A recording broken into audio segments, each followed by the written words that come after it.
नमस्कार किसान भाइयों, आपके अपने YouTube चैनल रोचक एग्रीकल्चर पर एक बार फिर से स्वागत है। तो आज के इस वीडियो में हम आपको बताएंगे बसंतकालीन गन्ना बुआई से जुड़ी कुछ जानकारी जो आपके लिए महत्वपूर्ण होगी। चलिए वीडियो को शुरू करने से पहले आप हमारे YouTube चैनल को सब्सक्राइब करिए और अपने आसपास के किसान भाइयों को शेयर करिए। तो यहाँ पर सबसे पहले हम बात करेंगे गन्ना बुआई के लिए हमारा उपयुक्त समय क्या रहता है। एक है शरदकालीन, जिसकी बुआई अक्टूबर से लेकर नवंबर के माह तक हो चुकी है। अब हमारा आया है बसंतकालीन गन्ना बुआई। इसकी बुआई हम 10 फरवरी से लेकर मार्च के अंत तक करेंगे। इस समय का जो टेम्परेचर रहता है 20 से 25 डिग्री सेंटीग्रेड का, वह हमारे बीज जमाव के लिए बहुत ही अच्छा रहता है।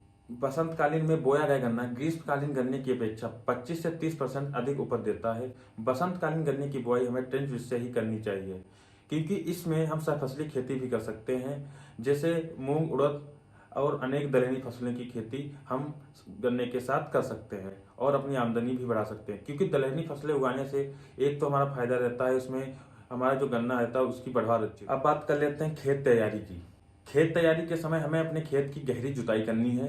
अंतिम जुताई के समय 5 किलो ट्राइकोडर्मा को 2 से 3 कुंटल गोबर की खाद में अच्छी तरह मिला के 1 हफ्ते के लिए छांव में सुखाने के बाद अंतिम जुताई पर हमें अपने खेत में वो गोबर की खाद को बिखेरना है। इसके प्रयोग से लाल सड़न के रोग जनक कोलेटोट्राइकम फाल्केटम का मृदा में संक्रमण नहीं होता है। ट्राइकोडर्मा एक जैव उत्पाद है जो लाल सड़न के साथ साथ उखटा, विल्ट और पाइनएप्पल जैसी मृदा जनित रोगों से फसलों को बचाता है। अब बात कर लेते हैं बीज चयन की। बात करें बीज चयन की तो आपको ऐसे बीज का चयन करना है जो स्वस्थ हो।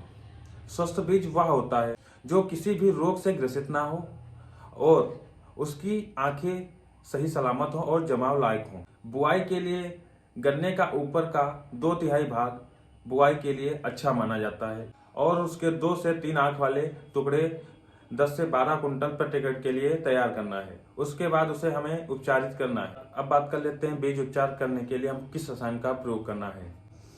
रसायन की बात करें तो कार्बेंडाजिम 100 ग्राम या फिर डाइथेन M45 250 ग्राम का प्रयोग हमें बीज उपचार के लिए करना है। इन रसायन का प्रयोग हमें 100 से 110 लीटर पानी में इसका घोल तैयार करके, जो हमने 2 से 3 आंख वाले टुकड़े तैयार किए हैं, उसकी बुआई से पूर्व 10 मिनट पहले भिगोकर हमें इस बुआई करनी है। और साथ ही साथ दीमक, प्रभेदक और भूंगत कीटों के नियंत्रण के लिए फिप्रोनिल 40% व इमिडाक्लोप्रिड 40% जो WG फार्म में लेसेंटा व पुलिस कंपनी जो बनाती है उसका हमें प्रयोग करना है।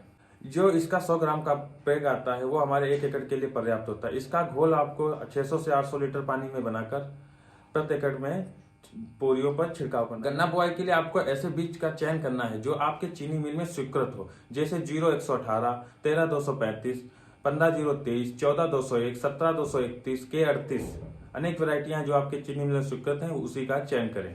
अब बात कर लेते हैं बुआई के समय व बुआई के बाद हमें फसल में कौन से पोषक तत्वों का प्रयोग करना है। 80 kilo nitrogen, 35 kilo phosphorus, 30 kilo potash, 30 kilo calcium, 15 kilo sulphur, 10 kilo zinc का प्रयोग प्रति एकड़ हमें अपनी फसल पर करना है। नाइट्रोजन की आधी मात्रा, फास्फोरस और पोटास की पूरी मात्रा बुआई के समय प्रयोग करना है। शेष बची की मात्रा 2 बार में हमें अपनी फसल में देना है। तो एक तो फुटान के समय और जो बचा शेष भाग वो है हमें वर्षा से पहले हमें अपने फसल पर प्रयोग करना है। अधिकांश किसान भाई लोग DAP, यूरिया और पोटास का प्रयोग तो अपनी फसल पर करते हैं, लेकिन जो गन्ने के लिए चौथा पोषक तत्व तो सबसे आवश्यक होता है उसका प्रयोग हम किसान भाई लोग नहीं करते हैं, जिसके कारण हमारे गन्ने की उपज में भारी गिरावट भी आती है। DAP, यूरिया और पोटास के साथ साथ हम किसान भाई को सल्फर का भी प्रयोग करना चाहिए। सल्फर का प्रयोग करने से हमारी जो फसल रहती है हरी भरी रहती है, उपज में भी बढ़ोतरी होती है, जो उसकी रिकवरी होती है उसमें भी बढ़ोतरी होती है। इसलिए आगे चल के हम किसान भाई लोगों को सल्फर का भी प्रयोग करना है, इस बात का ध्यान रखना है। ये कुछ जानकारी बसंतकालीन गन्ने से जुड़ी हुई थी जो हमने आपको बताई। अगर यह जानकारी आप लोगों को अच्छी लगी है तो हमारे वीडियो को लाइक करिए, शेयर करिए और चैनल को सब्सक्राइब करिए। अगर आप इसी तरह हमारे चैनल पर जुड़े रहेंगे तो आगे चल के अनेक प्रकार के वीडियो आपकी फसल से रिलेटेड मिलते रहेंगे। अगर आपको किसी भी प्रकार की जानकारी चाहिए वीडियो से रिलेटेड तो हमारे कमेंट बॉक्स में बताइए, हम उस पर भी वीडियो बनाएंगे। धन्यवाद, मिलते हैं अगले वीडियो में।